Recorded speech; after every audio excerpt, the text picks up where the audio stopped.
ଠାକୁରଙ୍କ ପାଖକୁ ଆସିଛନ୍ତି। ଏଇ ନବବର୍ଷର ଉତ୍ସବ ଥାଏ ସରିଛି, ଠାକୁରଙ୍କର ଦେହ ଖରାପ ବୋଲି ଠାକୁର ଦୂରରେ ବସିଛନ୍ତି। ଠାକୁର ଦୂରରେ ବସିଛନ୍ତି, ସମସ୍ତେ ପ୍ରଣାମ କରିକି ଯାଉଛନ୍ତି। ସମସ୍ତେ ପ୍ରଣାମ କରି ଯିବା ଭିତରେ ଏଇ ହରିପଦ ଘୋଷ ଆସିଲେ, ସେ ମଧ୍ୟ ଦୂରରୁ ପ୍ରଣାମ କରୁଛନ୍ତି। ଠାକୁର ହରିପଦ ଦାକୁ ଦେଖିକି କହୁଥିଲେ, ଏ ହରିପଦ କେମିତି ଅଛୁ ରେ? ଆରେ କୋଉଦିନ ଆସିଲୁ? ସେ କହୁଛନ୍ତି ଟିକେ ଅଭିମାନ ଗଳାରେ, ଠାକୁର 2 ଦିନ ହେଲା ଆସିଲେଣି। ଗୁରୁ ଭାଇ ମାନେ ବୁଝିପାରିବେ, ବେଶୀ ଅଧିକିତ ବି ବୁଝିବେ ଏ ଘଟଣାରୁ ଯେ ଭଗବାନ କେମିତି ରକ୍ଷା କରନ୍ତି। ଅନେକ ସମୟରେ ଆମର ଭଗବାନଙ୍କ ପ୍ରତି ଅଭିମାନ ଆସିଯାଏ। ଏ ମନ ଖୋଜେ ଯେ ଯାହା ମୁଁ ଚାହୁଁଛି ସେଇଟା କର। ଏ ସତ୍ସଙ୍ଗକୁ ଆସିଛି, ତମର କିଏ ଜଣେ ଆସିକି ମୋତେ ନେଇକି ଏଇ ଷ୍ଟେଜ ଉପରେ ବସେଇଦେଲା, ତାହେଲେ ଆଜ୍ଞା କେତେ ଦରକାର? 5,000 ନିଅ, ଷ୍ଟେଜ ଉପରେ କିନ୍ତୁ ମୋତେ ବସେଇବ। ତାହେଲେ ଏ ଲୋକ ଯେତିକି ବସିଛନ୍ତି ସେ ଜାଣିବେ, ଆରେ ଇଏ ଗୋଟେ ମୁଖିଆ ଲୋକ। ଆମେ ସମସ୍ତ ସଭା ସମିତି ଗଲେ, ଆମେ ବାହାଘରିଆକୁ ଯାଇଛେ, ପୁଅ ଯଦି ଷ୍ଟେଜ ଉପରୁ ଓହ୍ଲେଇକି ଆସି ଆମକୁ ନେଇଗଲା, ଓ ଦେଖରେ ମୁଁ ଆଇଛି, କିଏ ସେ? ମୁଁ। ଏଇ ଟିକେ ଅଭିମାନ ମଣିଷ କରିବ। ସେ ହରିପଦ ଭାଇ ବି ଟିକେ ଖୋଜି ଦେଇଛନ୍ତି। ଠାକୁର ଯେତେବେଳେ କହିଲେ କେତେ ଲୋକ ନେଇକି ଆଇଛୁ, ସେତେବେଳେ ହରିପଦ ଭାଇ କହୁଛନ୍ତି, ଆପଣଙ୍କର ଆଉ ଜାଣିବା କ'ଣ ଦରକାର? ମୁଁ କ'ଣ ଆପଣଙ୍କର ପାଖ ଲୋକ? ଠାକୁର କହିଲେ, ହରିପଦ ତୁ ଏମିତି କାହିଁ କହୁଛୁ? ନା, ଏଇ ଯେ ଆପଣଙ୍କ ପାଖରେ ଥିବା ଲୋକମାନେ ମୋତେ ଆପଣଙ୍କ ନିକଟକୁ ଯିବାକୁ ଦିଅନ୍ତିନି, ମୁଁ ତ ଏଇ ଦୂରରୁ ରହିକି ପ୍ରଣାମ କରୁଛି। ଠାକୁର, ମୁଁ କେମିତି ଆପଣଙ୍କର ପାଖ ଲୋକ ହେଲି? ଠାକୁର କହିଲେ, ଆରେ ଦୂରରେ ଥିଲେ କ'ଣ ମାର ମମତା ଦୂରେଇ ଯାଏ? ଏଇ ଆଖି ଭିତରେ କ'ଣ ମାର ମମତାଟା କ୍ରିୟା କରେନି? ହରିପଦ ଭାଇ କହୁଛନ୍ତି ଯେ ଠାକୁର ଆଖି ଭିତରେ ମାର ମମତା କେମିତି ସ୍ପର୍ଶ କରିବ ମ? ଏ କଥା ମୁଁ ବୁଝେ ନା। ଠାକୁର ପାଖରେ ବଙ୍କିମ ଦା ବସିଛନ୍ତି, କହୁଛନ୍ତି, ଏଇ ବଙ୍କିମ, ଆରେ ଜଗତରେ ଏମିତି କୌଣସି ଜୀବ ନାହିଁ ଯୋଉ ମାର ମମତାଟା ତାର ଆଖି ଭିତର ଦେଇକି ଛୁଆ ପାଖରେ ପହଞ୍ଚେ। ବଙ୍କିମ ଦା କହୁଛନ୍ତି, ଅଛି ଠାକୁର, ଅଛି। ନା କ'ଣ? ନା ଠାକୁର କଇଁଚ, ଯିଏ ଜଳ ଭାଗରେ ରୁହେ, ସ୍ଥଳ ଭାଗକୁ ଆସିକି ବାଲି ଖୋଳିକି ତା ଭିତରେ ଅଣ୍ଡା ଦିଏ, ପୁଣି ସିଏ ପାଣିକୁ ଫେରିଯାଏ, ଆଉ ପାଣିରେ ଭାସମାନ ଅବସ୍ଥାରେ ତାର ଆଖିରୁ ସେ ସ୍ନେହଳ ଉତ୍ତାପରେ ଅଣ୍ଡା ଗୁଡାକ ଉଷୁମ ହେଇକି ତାର ଛୁଆ ଫାଟି ବାହାରି ପଡେ, ଆଉ ସେଇ ଛୁଆ ପୁଣି ତାର ମାର କୋଳକୁ, ସେ ସମୁଦ୍ରକୁ ଫେରିଯାଏ। ଠାକୁର କହିଲେ, କଇଁ କଇଁ ହେଇକି କହୁଛନ୍ତି, ଯେ ଆରେ ବଙ୍କିମ, শুধু তোর গুরু কোণ কইঁচ ঠু বি হীন। আজি হরিপদ কହୁଛି দূরে রহিলা বলি এই মোর আখির উত্তাপ, এই মার মমতা তাকে স্পর্শ করিবনি।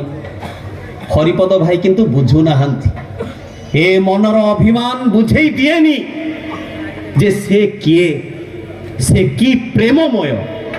হরিপদ ভাই পলাউଛନ୍ତି, আসামকু চা বগিচাকু যাইଛନ୍ତି। সে সময় গোটে ঘটনা ঘটিছি, आसाम जेतक सब वर्कर थिले, लेबर थिले, समस्ते स्ट्राइक करिसेंती। काहेकि ना बंगलार जेतक बेंगली कॉन्ट्रैक्टर जेतक से माने समस्ते शोषण करुचंती बोली से माने 60 जन कॉन्ट्रैक्टर को एकाठी कर देले, पूरा भिडी नहीं चंती, हेई जाइछि पूरा दंगा।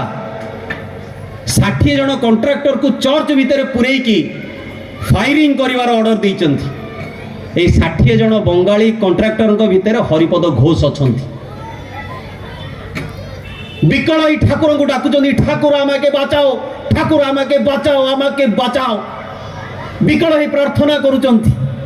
जीवन में तो आज्ञा बोध हुए ये असुविधा समय अंतर जो डाक बाहर बोध हुए से डाक भलरे केतेबेले बाहरी था। प्रभु आम पाखे दर्शन दे सारते। बड़ विचित्र ए मनीष, किंतु आमर ये समस्त विचित्रता भितर भी सी आमको साहाय्य करती। से तो सी परम दया लग्या। से हरिपद घोष जी अभिमान भरा मुहरे आश्रम फेरी जाइए, से जिते चित्कार करी अंतर व्याकुलतार सहित डाकुची जे प्रभु मते रक्षा कर, तार काने बाजुची, अरे शोई पड़ शोई पड़। हरिपद घोष भावुं, अरे ये कौन मो कान को शुणागला। पुणी नाम करुचंदी, पुणी विकल डाकुचंदी, ठाकुर आमाके बचाओ, आमाके बचाओ। कहीं राइफल धरिकी पूरा सामने माने सोल्जर माने ठिया होती, कमांडर खाली ऑर्डर देवे माने फायरिंग। द्वितीय थर भी तांको कान से शब्द शुणाऊँ अरे शोई पड़ पुणी आउ थे नाम करुँच कौन ये मतिभ्रम होची मृत्यु को सामने देखी हुए तो यही चिंता आसूची कही पुणी नाम करला बेलू तृतीय थर भी तांको कान यही गोटे शब्द आसूची अरे आखि बुझिकी पड़ जा कौन यही थरक भाविकी हरिपद घोष जेमती आखि बुझिकी तले पड़ुंट डब डब फायर बोली गोटे निर्देश आसी सोल्जर माने फायरिंग करुँच 60 जन जाको गुली मारुंट किंतु ए 60 जनक भितर 59 देहरे गुली बाजुची हरिपद घोष आगुआ पड़ जाइछंती आउ तांको उपरे गुली माड़ खाई अन्य माने पड़िछंती शबर पहाड़ भली हरिपद घोष भितरे रात्रि बीतीची रात्रिर शिशिर ठोपारे जेतेबेले हरिपदकर आखि खोलुची अणनिश्वासी हेकी टली मलिता भितर बाहरुछंती एवं कांदुछंती जे किए मोर कान रे कहिला जे सोईपड़ मृत्यु तो आगे निश्चित भाव में थिला कही चलुचंती सेउटू चाली चाली ठाकुर पाखे पहुँचुंट पाखापाखि 3-4 दिन समय लगी तले पागलों भली गड़िकी कांदुचंती ठाकुर मते क्षमा करंतु मु बंचीगली ठाकुर कहले अरे कौन है सी वृत्तांत कहते ठाकुर कहते अरे मु किछि करिनी परम पिता तते बंचेइले से हरिपद घोष कहते नाई ठाकुर तुमी हच्छ आमार जीवन बल्लभ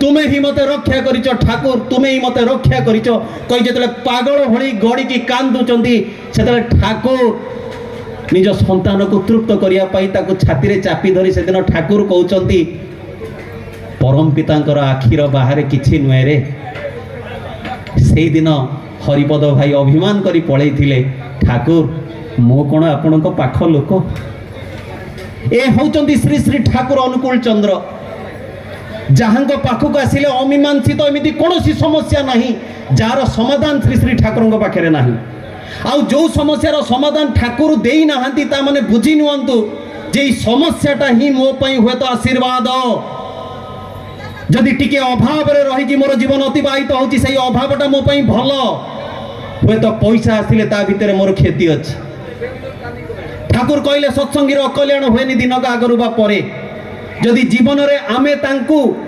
अकपट भावे वर्ण करिकी चालू आम जीवन पाई आमको भाविबाकू हबनी ठाकुर कहले रक्षा पाइबाटा अति सहज और स्वाभाविक ही उठिबो काहेकि ना प्रभु श्रीकृष्ण को जेतेबेले प्रश्न होइछि जे प्रभु मनीष किए प्रभु श्रीकृष्ण दीटा कथा कहले समस्त किछि को आयत्त करि पारे जे से होछि मनीष पुणी कहले जे देवत्व को प्राप्त हो पारे से होछि मनीष भगवान को अंश ही कि भगवान आमको सृष्टि करिसंती ए संसार रे कौन सी जीव नाही जे देवता प्राप्त हो पारे जे भगवान हो पारे किंतु मनीष भगवान हो पारे